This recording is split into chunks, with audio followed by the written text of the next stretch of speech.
Buenas, estamos hablando con Luis Alberto Araque, estudiante de la Universidad Federal de Sao Paulo, la Unifes. Está en Sao Paulo, Brasil. Él es tunjano, nacido hace 26 años en la capital boyacense, tunjano, colombiano, estudiante internacional de esta universidad. Buenas, Luis Alberto. Buenos días.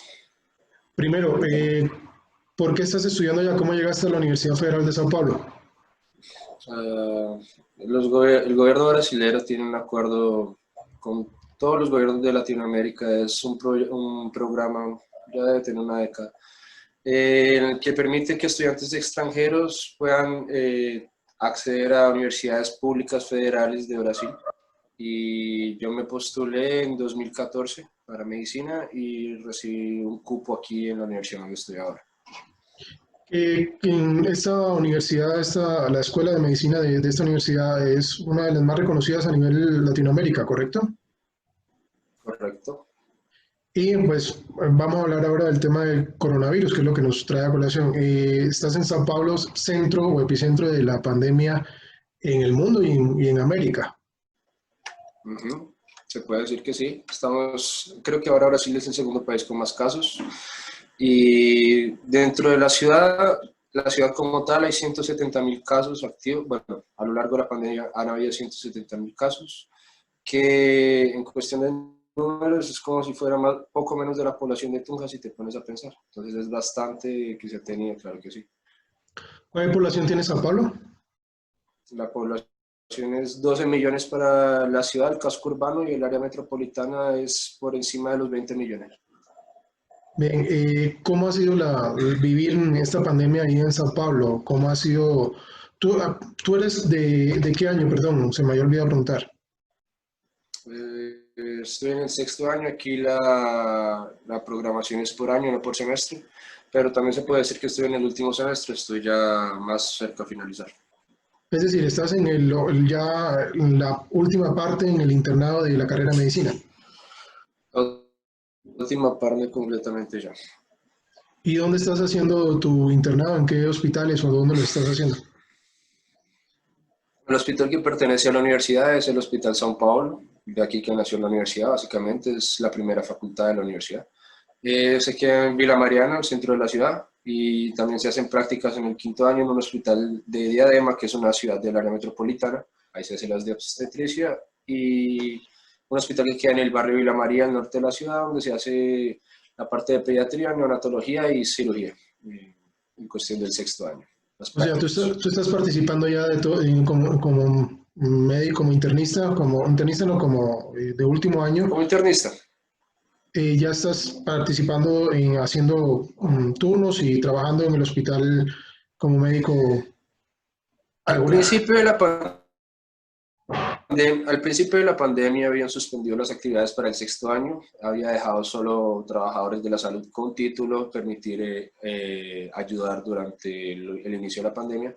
Sin embargo, nosotros fuimos de las pocas facultades que volvió rápido, más o menos un mes y medio duró, y nosotros volvimos ya a tener prácticas, obviamente con limitaciones. Y fuimos los primeros tanto para Brasil cuanto relacionado a otras carreras. Las otras carreras quedaron en educación a distancia. En nuestro caso es presencial todavía. Es decir, entonces estás atendiendo pacientes Estoy haciendo prácticas, sí. y te ha tocado atender pacientes de la pandemia, del coronavirus. He atendido pacientes que eventualmente tuvieron diagnóstico positivo, sí, que fueron internados. ¿Cuál es la situación? Lo que se ve afuera en las noticias o lo que se dice de Sao Paulo es que es el epicentro y que pues es una situación crítica. ¿Cuál es la situación que ves tú allá viviendo en Sao Paulo y trabajando en el hospital centro o epicentro, uno de los epicentros de la crisis? A mí me encantaría ver cómo están los otros lugares, de verlo literalmente, de poder sentir cómo es el día a día, porque aquí, desde el comienzo de la pandemia, tal vez durante las primeras 2 semanas se llevó más a serio, y después muchas personas simplemente pararon de importarse o empezaron a tomar otros discursos, a creer sobre otros discursos. No se tomó tan en cuenta la cuarentena, que era lo más efectivo, y a final de cuentas tenemos un gran número de casos. Lo que es curioso es que no se refleja tanto. Claro que ha habido casos de saturación de hospital, de realmente de ver que hubo falta de capacidad de los hospitales como tal a nivel municipal, a nivel de la ciudad de São Paulo. Pero, por ejemplo, en mi hospital, lo máximo que me acuerdo que haya llegado de saturación fue al 92%, 94%, y mi hospital es uno de los hospitales de referencia de la ciudad. Es donde se tratan casos graves, donde llegan casos de todo el país, bueno, eso antes de la pandemia, pero no llegó a llenarse como sí sucedió en países donde tal vez no golpeó tan fuerte, o en ciudades o en sistemas de salud donde no debería haberse visto tan afectado. Es decir, no ha Y yo creo colapsado. que se le debe mucho, no pareciera, claro que ha habido casos, sí, se ha visto casos de obviamente muchas personas que no han recibido la atención adecuada o que no han conseguido un cupo en un hospital, o que ha habido falta alguna que otra vez, pero no lo he visto de una forma tan generalizada y que digamos que haya demostrado un desastre como tal, que a pesar de que el sistema aquí tiene muchas cosas para cambiar, eh, consiguió soportar uno de los grandes epicentros de la pandemia en cuestión de números, ha conseguido soportarlo, ha conseguido mantenerse, y solo para resaltar, al día de hoy, 6 de junio, hoy mismo se abrieron más, estamos ahora en una fase de reapertura, entonces se volvieron a abrir bares y restaurantes, que mucha gente, yo también estoy contra esa medida, pero demuestra en cierta medida que o no nos estamos preocupando tanto, o al mismo tiempo tal vez no tenemos tanto de qué preocuparnos como otros lugares. Yo creo que es una mezcla de las dos cosas llevada de una manera mal interpretada, yo lo pondría así, y que nos lleva a hacer decisiones, o que lleva al gobierno aquí a hacer decisiones más abiertas que en otros lugares, a pesar de que al mismo tiempo, paradójicamente, es donde tenemos más casos. Eh, de lo que has visto, ¿qué tan grave te ha parecido la enfermedad? ¿Has visto casos, personas graves? No, yo conozco casos así de residentes de mi universidad que eh, quedaron en UCI. Conozco el caso de un residente que él está en mi sexto año cuando yo entré, que él perdió a la abuela y a la madre, y él también se enfermó, eso fue al comienzo. Alguno que otro caso, pero por ejemplo, los estudiantes de mi sala, o sea, la promoción que se va a graduar este año, a pesar de que algunos se han enfermado y se han contagiado, ninguno ha tenido que salir de la casa en cuestión de tratamiento, no nos pasaba a mayores de momento todavía. Y de los que yo atendía, sí, también de ver las cuestiones de la unidad de cuidados intensivos o de terapia intensiva, no he visto casos tan drásticos así como en otros lugares. Sin embargo, cuando vas a ver en otros países o vas a ver lo que se ha publicado, se puede decir en las redes sociales, de otros casos mucho más graves, claro que se nota que es una cuestión que impacta, es una cuestión que realmente es para tener cuidado, y al mismo tiempo ya debería tomarse como, en vez de eso, una enfermedad nueva que vamos a tener que acostumbrarnos a vivir, pero que de momento, mientras estamos como evaluando su potencial, lo mejor es tener un pie atrás, y realmente la cuarentena es una buena medida para eso, y estar cuestión de protección. Ahí es Bien, donde estamos ganando mientras se conoce como tal los pormenores de la enfermedad. sobre esto, sobre el conocimiento que ya se tiene de la enfermedad. Dos preguntas puntuales que a todo el mundo le preocupan. Uno, que ustedes tienen muchos casos, han hecho seguimiento, están participando en investigaciones a nivel mundial, lideradas por la OMS. Tengo entendido que ustedes están participando en la investigación de la vacuna de Oxford, ya hablaremos de eso. De los casos y los seguimientos y el seguimiento y la investigación que han hecho, hay conclusiones que a todos les preocupan, por ejemplo, o preguntas que a todos le preocupan y ustedes ya tienen algún tipo de conclusión. Primero, ¿qué se sabe de los asintomáticos? ¿O cuál es el consenso de los asintomáticos? Eso es una cosa más reciente, es un consenso de las últimas 2 semanas, menos a eso, en la que tomamos en cuenta que, de acuerdo a los últimos estudios, más o menos se tiene una seguridad bastante buena de que las personas asintomáticas no transmiten la enfermedad en su gran mayoría. Gran mayoría, yo pongo un número por encima del 99% de las personas asintomáticas contagiadas. Entonces, realmente una persona asintomática tiene infinitas chances de no ser un vector de la enfermedad, comparado con una persona que presenta síntomas, que ya ella sí es otra historia, es otro caso. Entonces tenemos más tranquilidad en ese sentido, de saber que, contrario a lo que se pensaba al inicio, las personas asintomáticas, a pesar de que tienen un un gran intervalo de tiempo entre recibir el virus y presentar síntomas, durante ese tiempo en el que no están con la enfermedad como tal desarrollada, no son vectores de la enfermedad virtualmente hablando. Bien. Y el segundo tema, ¿qué saben precisamente de la forma de contagio de la enfermedad, del coronavirus? ¿Qué saben hoy en día de las maneras, de la forma, de la capacidad real de contagio del coronavirus? Se sabe que es o sea, que el virus sale del cuerpo a través de gotículas, que ellas salen a través de las mucosas, principalmente de la boca, de la nariz. Entonces, cuando estornudamos, tosemos, hablamos, eh, cantamos, cualquier actividad que se use la voz o simplemente la orofaringe, como se llama, en, principalmente es donde podemos ser más transmisores de la enfermedad. En ese sentido, ella transmite a través de gotículas, como yo lo había dicho, no es una transmisión aérea, es una transmisión más limitada que la transmisión completamente Es decir, aérea no está de en el aire aerosol. suspendido. No está suspendido en el aire para nada, pero cae en las superficies. Y esa es la otra manera de contagio. Entonces, una puede ser que te tosan o que te caiga una gotícula, pero al mismo tiempo esta gotícula o el virus que está dentro tiene que llegar a tu interior a través de las mucosas de lo más normal. Entonces, ahí que está la otra medida. Pasar siempre alcohol o limpiarse constantemente las manos, no pasarse la mano en la cara, porque cuando te la pasas te la puedes pasar en el ojo. Aquí el ojo como tal es una mucosa, el virus puede entrar fácilmente aquí. En el oído es lo mismo, en la nariz es lo mismo y en la boca es lo mismo. En las mucosas, o sea, lo que no es piel, lo que no tiene una capa protectora, es un lugar con mucha más facilidad para que el virus entre en el cuerpo. Y sobre la capacidad o la cantidad de contagio, es decir, tengo entendido, me corrige por favor, si a mayor contacto, a mayor cantidad de gotículas, de gotas, más posibilidades de desarrollar la enfermedad grave. ¿Eso es correcto o es errado? Eso es más bien una regla general de cualquier agente infeccioso. Mientras más cantidad de él haya presente, más posibilidades hay de desarrollar la enfermedad que él transmite. Entonces, en ese caso, no se diferencia de cualquier otra enfermedad infecciosa. Algunas tienen más capacidad de infectar, entonces con menos número consiguen crear una enfermedad dentro de la persona, algunas necesitan más, pero se sabe que entre más contacto haya, más posibilidades hay de enfermarse. Bien, el segundo tema de las investigaciones o lo que están desarrollando en tu universidad, Voy a hacer una reserva y disculpa, una cosa extra, un adendo si sí. se puede decir.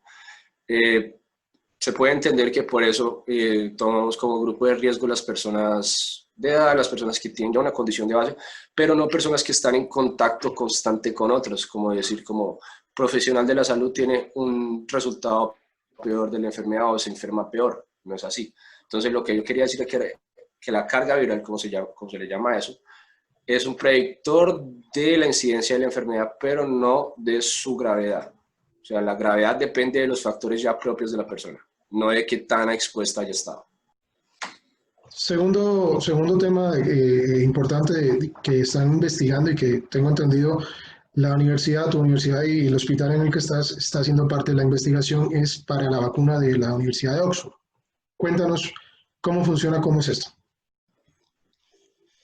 Mi universidad colabora con la Universidad de Oxford. Bueno, primero varios centros de investigación están desarrollando una versión o por lo menos su versión propia de la vacuna y están haciendo en estos momentos ensayos clínicos, algunos van más avanzados que otros. En el caso de la vacuna que está proponiendo la Universidad de Oxford, está en fase 3, significa que ya se está implementando test o pruebas en seres humanos y hay 3 lugares en el planeta donde se está haciendo los test. Uno es aquí en mi universidad, la Unifesp, otro es la Universidad de Oxford y otro la Universidad de Wits en África del Sur. Y a las personas que están participando son todos personal de salud de los 3 centros ya hechos. ¿Personal de salud se refiere a médicos o también estudiantes como ustedes de último año? Personal de salud, personal de salud. Entonces, médicos, obviamente es como, no prioridad, pero sí son los que tienen más facilidad de entrar en el estudio, pero también personal de enfermería, el personal que trabaja en el hospital puede ser en el restaurante, las personas que están ayudando con la limpieza, las personas de seguridad, fisioterapeutas, fonoaudiólogos, terapia ocupacional, cualquier persona que trabaja, la administración, cualquier persona que trabaja en el hospital, como está en un lugar de contagio, es un grupo de riesgo, se puede decir, para contagiarse. Y ustedes Son también, de sexto todos año. candidatos perfectos. Sí, nosotros mientras estábamos en cuarentena, obviamente no estábamos siendo considerados, pero cuando volvimos de nuevo a nuestras prácticas, siendo que nosotros también estamos, se puede decir, en la línea de frente porque estamos en contacto directo con pacientes, también podemos candidatarnos para entrar en el estudio. ¿Tú haces parte del estudio?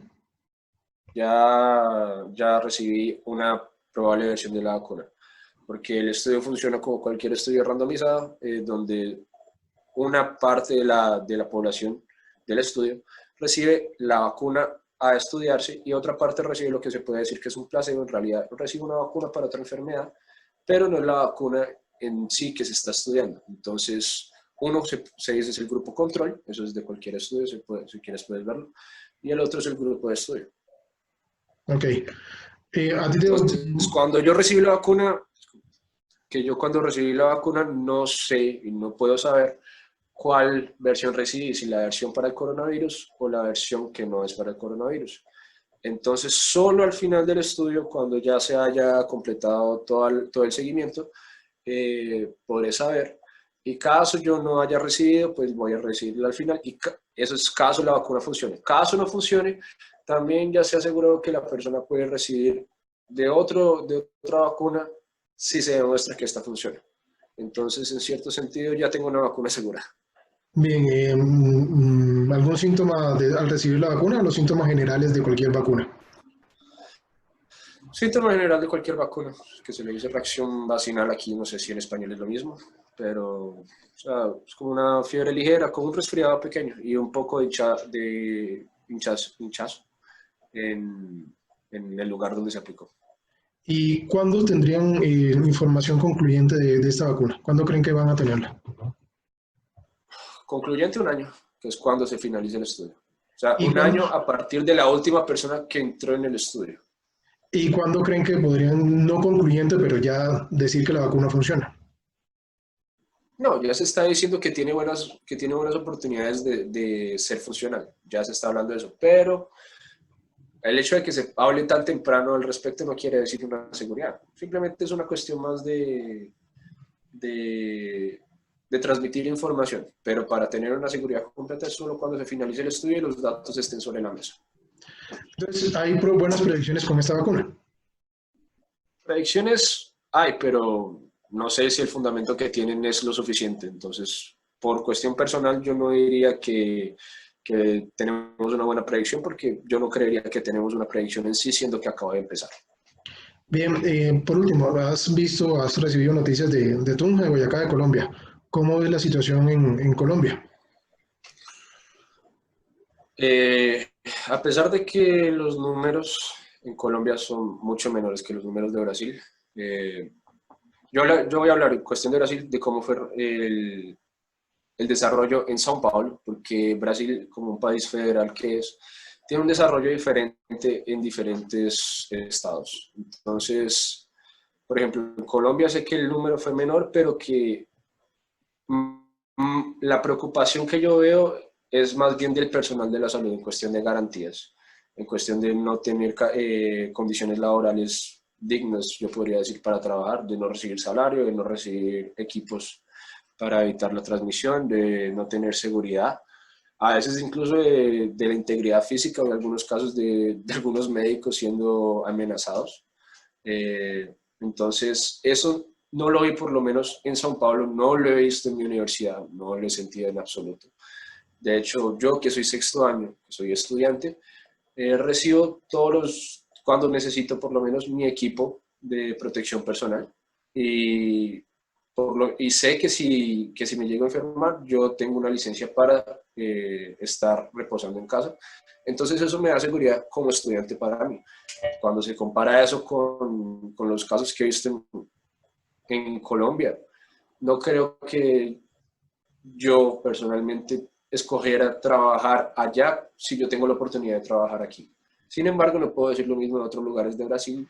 Está el caso conocido de Manaus, donde a las afueras de la ciudad tuvo que abrirse varias fosas colectivas por cuestión del número de casos que no se consiguieron tratar adecuadamente por falta de sistema de salud por lo menos robusto, se puede decir.